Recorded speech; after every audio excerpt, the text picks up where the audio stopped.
आषाढी वारीनिमित्त पंढरपूरला गेलेल्या श्री संत गजानन महाराजांच्या पालखीचे बुधवारी 19 ऑगस्ट रोजी शेगाव येथे आगमन झाले। या निमित्त कामगाव ते शेगाव या 18 किलोमीटर मार्गावर मोठ्या संख्येने भक्तगण उपस्थित होते।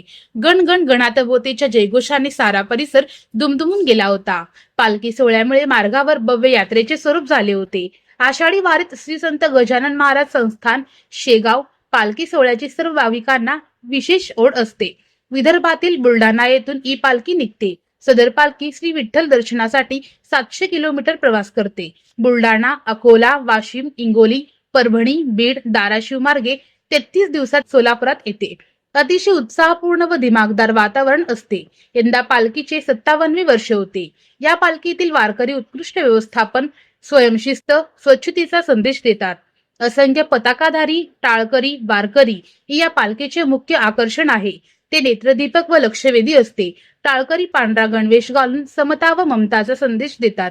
राज्याच्या संत परंपरेतील अत्यंत पवित्र म्हणून या सोहळ्याची ओळख आहे।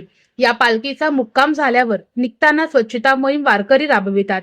पालखीत रामकृष्ण हरी विठ्ठल नामाचा जयघोष केला जातो।